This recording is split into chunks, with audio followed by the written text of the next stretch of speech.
सभी को नमस्कार। मैं राजेश पायलट गवर्नमेंट कॉलेज से असिस्टेंट प्रोफेसर बिन्नी साहू। आज हम बीए सेकेंड ईयर के अंतर्गत जो फर्स्ट पेपर है मध्यकालीन भारत, उसके अंतर्गत इससे पूर्व में हमने रजिया सुल्तान के बारे में पढ़ा। आज हम गियासुद्दीन बलबन के बारे में पढ़ेंगे। गियासुद्दीन बलबन का कार्यकाल है 1266 से लेकर के 1287 तक। लेकिन हम ये जानेंगे कि 1240 के बाद जब दुर्भाग्यपूर्ण रजिया का अंत होता है,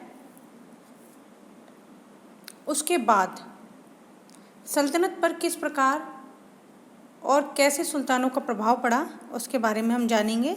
रजिया के पश्चात 1240 से लेकर के 42 तक बहराम शाह का शासन रहा।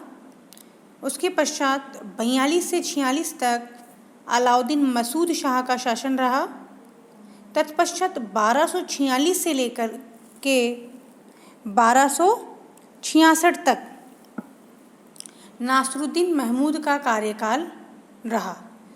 देखिए, नासरुद्दीन महमूद के समय बलबन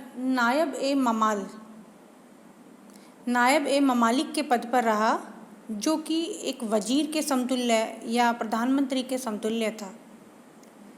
ये बहुत लंबा पीरियड बलबन ने संपूर्ण सल्तनत में रह कर के उसको अनुभव प्राप्त किया।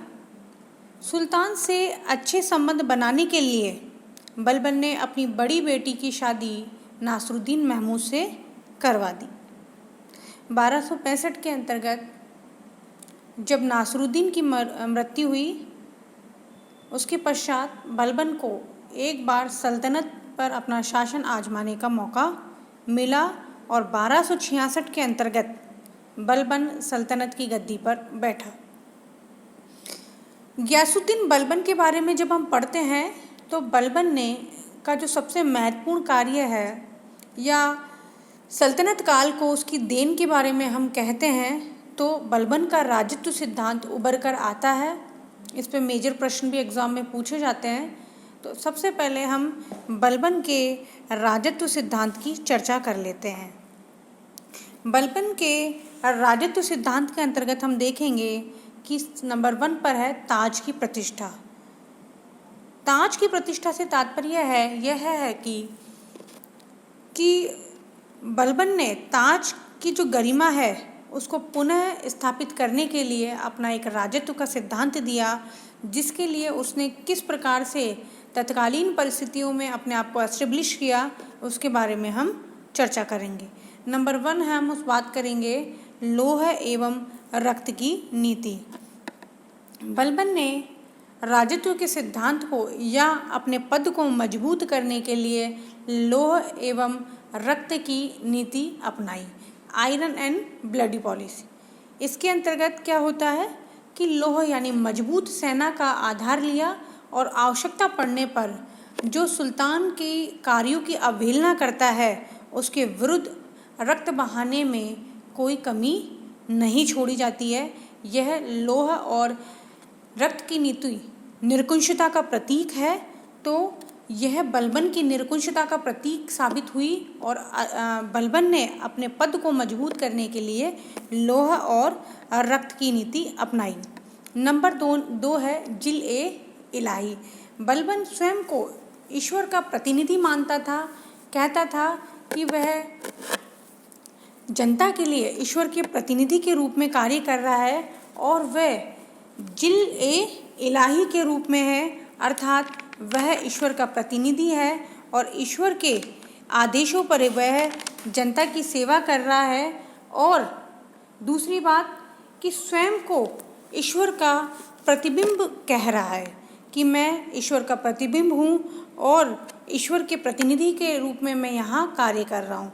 दूसरी बात वो कहता है नियाबत ए खुदाई, कि सुल्तान ईश्वर के समतुल्य है और सुल्तान का पद ईश्वर द्वारा ही सर्जित किया गया है और सुल्तान ईश्वर की कृपा का भंडार है और उसका पद राज्य में पैगंबर के बाद माना जाता है। अर्थात सुल्तान है वह ईश्वर के द्वारा भेजा गया उसका प्रतिनिधि है, अतः जनता को उसकी अवहेलना नहीं करनी चाहिए।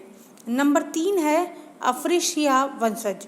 देखिए, ईरानी एक वंश है जो भव्यता का प्रतीक है। उस वंश का अपने आप को अच्छे वर्ग के, जो अमीर वर्ग है, उनके सामने अपने आप को मजबूत पक्ष रखने के लिए बलबन ने स्वयं को अफ्रीशिया वंशज बतलाया। इसका अर्थ क्या है कि यहाँ पर कि वो तुर्की के महान शासक का वंशज है और उसी के लिए उसने दरबार में वैभवता का परिचय देना शुरू कर दिया। उसके लिए उसने दरबार में ईरानी महत्वपूर्ण त्यौहार न्योरोज उत्सव मनाना शुरू कर दिया तथा सिजदा व पेबोस प्रथा यानी कि सुल्तान के आगे झुकना और सुल्तान के पैर को चूमना, पेबोस प्रथा, उसने अपने दरबार में अपने आप को सर्वश्रेष्ठ सिद्ध करने के लिए वो लागू कर दी। इसके अलावा उसने दरबार में अनुशासन प्रथा भी जारी कर दिया। बलबन ने दरबार में ये आदेश जारी कर दिया कि दरबार में उसकी उपस्थिति होने पर ना तो कोई व्यक्ति हंसेगा, न ही फालतू अनुशासनहीनता की बातें करेगा। इसके पश्चात बलबन ने अपने को पद को मजबूत करने के लिए, वैभवता दिखाने के लिए अंगरक्षकों की नियुक्ति कर दी, जो दरबार में हमेशा लंबी तलवार लिए सिंहासन के दोनों ओर खड़े रहते थे। इसके अलावा बलबन ने अपने आप को पद का मजबूत करने के लिए, जनता के समक्ष अपना मजबूत भाव रखने के लिए कहा, हमें काफिरों का उन्मूलन करना चाहिए और धर्म का अधिक से अधिक प्रचार करना चाहिए। यहाँ पर काफिर, जो इस्लाम को नहीं मानने वाले लोग हैं, वे व्यक्ति काफिर, उसकी नज़र में वह काफिर है और इसीलिए मैं धर्म के प्रचार करने के लिए तुम जितने भी जनता है वो मुझे सहयोग दो। इसके अलावा बलबन ने कहा कि सुल्तान को स्वयं भी एक आदर्श रूप अपना रखना होगा और अपने चरित्र को शुद्ध रखना होगा तथा सांस्कृतिक उन्नति के लिए भी लोगों को सुल्तान की सेवा में उपस्थित होना चाहिए तथा जन कल्याण के लिए सुल्तान को प्रयत्नशील रहना चाहिए। इसके अतिरिक्त निष्पक्ष न्याय की व्यवस्था भी सुल्तान के द्वारा की जानी चाहिए। इस प्रकार बलबन ने अपने ताज की प्रतिष्ठा रखी कि वह एक उच्च वंश का व्यक्ति है। अपने आप को मजबूत रखने के लिए उसने लौह तथा रक्त की नीति अपनाते हुए निम्नांकित बिंदुओं के माध्यम से हमने बताई चर्चा कि किस प्रकार उसने राजत्व का सिद्धांत को अपनाया।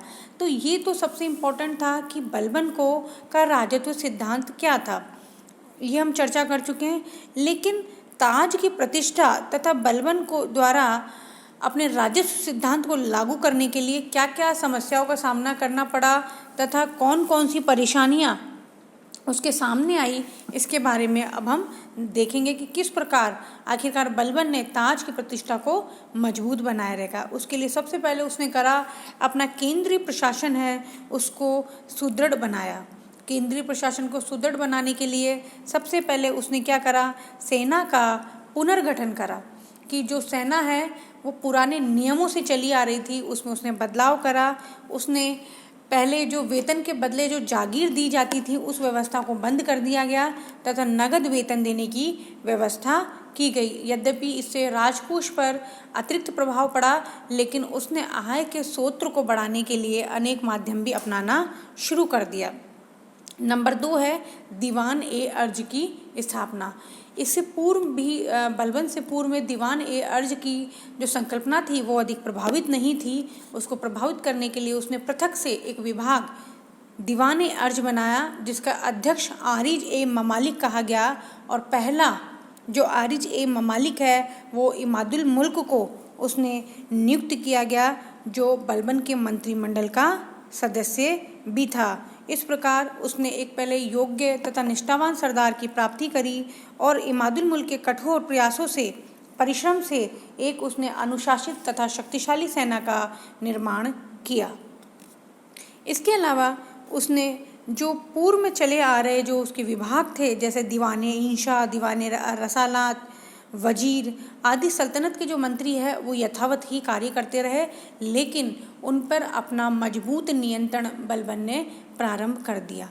इसके पश्चात दीवाने बरीद। देखिए ये प्रश्न है, ये 2 नंबर में डायरेक्ट पूछा जाता है, कॉम्पिटिटिव एग्जाम में ऑब्जेक्टिव में भी पूछा जाता है कि दीवाने बरीद, पहली बार दीवाने बरीद की संकल्पना बलबन के समय में हुई। और ये क्या था कि एक स्वतंत्र गुप्तचर विभाग था जो बलबन के समय में ही प्रारंभ हुआ था। तो इसको विशेष रूप से हम ध्यान रखेंगे। प्रश्न आ सकता है, दीवाने बरीद की संकल्पना सर्वप्रथम कौन से सुल्तान के समय हुई? तो हम इसे विशेष रूप से ध्यान रखेंगे। इसके अलावा गुप्तचर व्यवस्था के अंतर्गत सुल्तान ने क्या करा, बरीद ए ममालिक, जो बरीद है ममालिक, जो उसका हेड होता था, अध्यक्ष होता था इस विभाग का, उसे बरीद ए ममालिक कहा जाता था। तथा बलबन ने इन दिनों में गुप्तचरों को वारिद भी कहा जाने लगा। जो उसके साथ में काम करते थे बरीद ममालिक के, उसे वारिद कहा जाता था। और गुप्तचर है वह विद्रोहियों पर नज़र रखता। और इसके संदर्भ में डॉक्टर ईश्वरी प्रसाद ने बलबन की जो गुप्तचर व्यवस्था है उसका मूल्यांकन करते हुए लिखा है कि इस व्यवस्था से कि जो सल्तनत में है उसमें अपराधों में कमी होने लगी, लोगों का चारित्रिक पतन नहीं होने लगा, और अधिकार प्राप्त जो लोग हैं वह उनके माध्यम से किस प्रकार से निर्दोष व्यक्ति है उनको मुक्ति मिली। इस बारे में डॉक्टर ईश्वरी प्रसाद है, उन्होंने इसकी प्रशंसा की है। इसके बाद प्रांतीय सूबेदारों पर कठोर नियंत्रण। बलबन ने प्रांतीय सूबेदारों पर कठोर नियंत्रण प्रारंभ करना शुरू कर दिया गया। इससे पूर्व में जो इक्तेदार था या सूबेदार था वह उस क्षेत्र में स्वतंत्र रूप से अपना कार्य करता था, लेकिन बलबन ने उन पर कठोर नियंत्रण करना शुरू कर दिया और उनके माध्यम से उसने एक मजबूत ताज को स्थापित किया। अगला है निष्पक्ष न्याय व्यवस्था। बलबन के समय में निष्पक्ष न्याय व्यवस्था का भी काफ़ी प्रचलन था, या निष्पक्ष न्याय व्यवस्था के बारे में भी काफ़ी किस्से सुने जाते हैं। तो इसके अंतर्गत बलबन ने के समय के कई न्यायप्रियता के भी उदाहरण हैं, जिसके उदाहरण है बदायूं के सूबेदार मलिक बकबक का उदाहरण। इसमें हम देखते हैं कि क्या हुआ। एक बार इसकी घटना हम थोड़ा सा समझेंगे ताकि इसमें हमारा और अधिक इंटरेस्ट आने लगेगा। कि जो बदायूं का सूबेदार था मलिक बकबक, जो कि बलबन के जो सल्तनत के जो प्रमुख अमीर थे उसमें से एक था। उसने जो मलिक बकबक है उसने एक बार अपने जो नौकर है उसको कष्टपूर्ण तरीके से सजा देते हुए उसको मरवा दिया। जब नौकर की विधवा बलबन के समक्ष उससे फरियाद लेकर के आई कि आपके एक अमीर ने ऐसा कार्य करा है कि मेरे निर्दोष पति को मरवा दिया है, कृपया आप इसकी जांच कीजिए। जब जांच पड़ताल की गई तो मलिक बकबक को अपराधी माना गया और बलबन ने आदेश दिया कि मलिक बकबक की विधवा के सामने ही उसे कोड़े से पीट करके मार दिया जाए। इतना ही नहीं, उसने उन गुप्तचर को भी प्राणदंड की सजा दी जिनके जिम्मे से इस घटना की सूचना सुल्तान तक पहुंचाना था। कि जो ये सूचना समय पर नहीं पहुंचा पाए तो उसको भी उसकी मृत्यु का जिम्मेदार मानते हुए उसने उनको सजा दी। कुल मिलाकर के अपराध पर और अपराधियों पर दोनों पर बलबन के समय में कठोर नियंत्रण था। अगला बिंदु है तुर्कान ए चहलगानी का दमन। देखिए ये प्रश्न बहुत इंपॉर्टेंट है, 2 नंबर में इसमें प्रश्न आ सकता है कि तुर्कान ए चहलगानी का गठन किसने किया? तब उत्तर होगा इल्तुतमिश। और तुर्कान ए चहलगानी यानी 40 गुलामों के दल का विरोध किसने किया, दमन किसने किया, या उसको पूर्ण तरह से नाश किसने किया? तब हम चर्चा करेंगे बलबन की। तो तुर्कान ए चहलगानी या 40 दल का दमन किसने किया? तब आएगा इसका उत्तर बलबन। अब ये देखिए, बलबन ये मानता था, बहुत लंबे अनुभव से वो देख आ रहा था कि इन अमीरों का प्रत्यक्षतः या अप्रत्यक्षतः जो उसका राजतंत्र था या जो राजनीतिक स्थिति थी उस पर प्रभाव रहता था। इसलिए बलबन ने अनुभव किया कि यदि सुल्तान को निरंकुश होना है तो उसके मार्ग में सबसे बड़ी बाधा है ये तुर्की अमीर, क्योंकि ये अपने हाथ में नेतृत्व रखते थे। इस मंडल के हाथ में सल्तनत का नेतृत्व था, अतः इसको समाप्त करना अत्यावश्यक है। इसके लिए बलबन ने लोहा तथा रक्त की नीति अपनाई। किसी को मरवा दिया, किसी को सजा दी, किसी को जहर दे दिया। इस प्रकार से, या फिर अपने आप को अफ्रीशिया वंशज मानते हुए उसने क्या करा, स्वयं को अपना पद इतना ऊंचा उठा दिया और अन्य जो तुर्की अमीर थे उनको इतना नगण्य साबित कर दिया। इस प्रकार से बलबन ने जो पुरानी प्रथा चली आ रही थी इल्तुतमिश के समय, उसको नष्ट करते हुए 40 अमीरों का जो दल है उसको नेस्तनाबूद कर दिया। अगला बिंदु है हिंदू शासकों का दमन। बलबन के समय में जो हिंदू शासक थे, जैसे आपको पता है इल्तुतमिश के बाद से लेकर के नासुद्दीन महमूद तक जो प्रशासन में लचरता आ गई थी, जिसका लाभ उठा करके एक बार फिर जो हिंदू शासक है वो ऊपर उठ गए थे। इस संदर्भ में जो मेवात का क्षेत्र है, उन्होंने दिल्ली पर, जो मेवाती थे उसने, जो अलवर उसके आसपास का क्षेत्र मेवात कहलाता है, जो मेवात है उसने मेवातियों ने दिल्ली पर धावा बोल दिया और उसके आसपास के जो जंगल है वो साफ़ करवा दिए। और बलबन ने जब इस चीज़ के बारे में जानकारी मिली तो बलबन ने जो मेवाती है उनको मौत के घाट उतार दिए तथा जंगल से दिल्ली तक कई सड़कों का भी निर्माण करवा दिया। इसके अलावा अवध है, दोआब है, कटेहर है, इनके सब जो हिंदू शासक है उसका बलबन ने दमन करवा दिया। अगला बिंदु है उत्तर पश्चिमी मजबूत सीमांत नीति। देखिए, मैंने आपसे पहले भी कहा था कि सल्तनत के अंतर्गत प्रत्येक जो सुल्तान आता है उसकी सबसे बड़ी समस्या यह निकल कर के आती है कि उसका शासन जो उत्तर पश्चिमी क्षेत्र है, विशेष रूप से मंगोलों के समय कैसे सुरक्षित रहे। इसके लिए बलबन ने क्या किया कि सबसे पहले उस क्षेत्र के अंतर्गत उसने जो उत्तर पश्चिमी सीमांत क्षेत्र है उसके अंतर्गत उसने अनेक सैनिक चौकियां बनाई। इसके अलावा उसने अनेक, जैसे भटनेर है, अबोहर है, सिरसा है, भटिंडा है आदि में नए दुर्गों का निर्माण कराया। नंबर 3, उसने सीमांत जो सुरक्षा का दायित्व है वह योग्य व्यक्तियों को सौंपा और उनके पश्चात उसने वहाँ का जो क्षेत्र है वो उसको अपने साथ जो सीमांत क्षेत्र है उसको मजबूत करा। उसके लिए उसने अपने 2 बेटे मोहम्मद खां तथा बुगरा खां को वह क्षेत्र सौंपा। मोहम्मद खां का क्षेत्र उसने मोहम्मद खां को उसने मुल्तान, लाहौर तथा दीपालपुर का क्षेत्र सौंपा और बुगरा खां को सुनम और सुमाना खां का क्षेत्र सौंपा, जिससे और स्वयं एक मजबूत सेना लेकर के बलबन दिल्ली और उसके आसपास में रहता। अगला बिंदु है महत्वपूर्ण बिंदु, जिसके अंतर्गत बताया गया है कि बलबन ने इन परिस्थितियों को देखते हुए या मंगोलों का अचानक आक्रमण होने के कारण उसने अपने साम्राज्य विस्तार की नीति है वह त्याग दी। यह एक महत्वपूर्ण बिंदु है कि जिससे बलबन इन्हीं क्षेत्रों के अंतर्गत अपना संकेंद्रण स्थापित करा। हालांकि 1285 के अंतर्गत तैमूर खां का जो आक्रमण हुआ, बड़ा भीषण आक्रमण हुआ, जिसके अंतर्गत बलबन के बड़े बेटे मोहम्मद खां है उसकी मृत्यु हो गई। हालांकि बलबन को इसका बात का बहुत गहरा सदमा लगा, फिर भी बलबन ने अपनी मजबूत पॉलिसी के कारण या अपने नियंत्रण क्षेत्र को मजबूत रखते हुए मंगोलों पर काफ़ी नियंत्रण रखा। इस प्रकार हमने बलबन के बारे में विशेष रूप से उसका जो राजत्व का सिद्धांत है और उसके राजत्व सिद्धांत को लागू करने के लिए उसने क्या प्रयास किया उसकी आज हमने चर्चा की।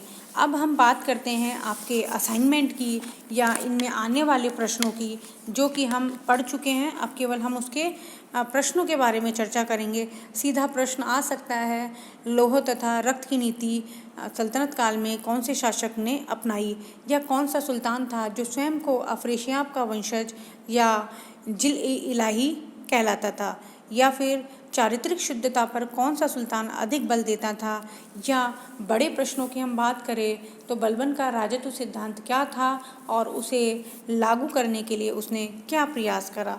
दीवाने अर्ज, दीवाने बरीद ये विभाग क्या थे, या 50 शब्दों के अंतर्गत बलबन ने निष्पक्ष न्याय व्यवस्था को लागू करने के लिए क्या करा, या तुर्कान है चलेगानी का दमन उसने किस प्रकार से किया। इस प्रकार या फिर 50 शब्दों में प्रश्न आ सकता है, बलबन की उत्तर पश्चिमी सीमांत नीति क्या थी तथा उसने उसे कैसे लागू की। इन प्रश्नों को आप तैयार करेंगे और पहले की भांति आप अगर किसी की कोई समस्या रहती हैं तो वह उसे व्हाट्सएप ग्रुप पर शेयर करेगा।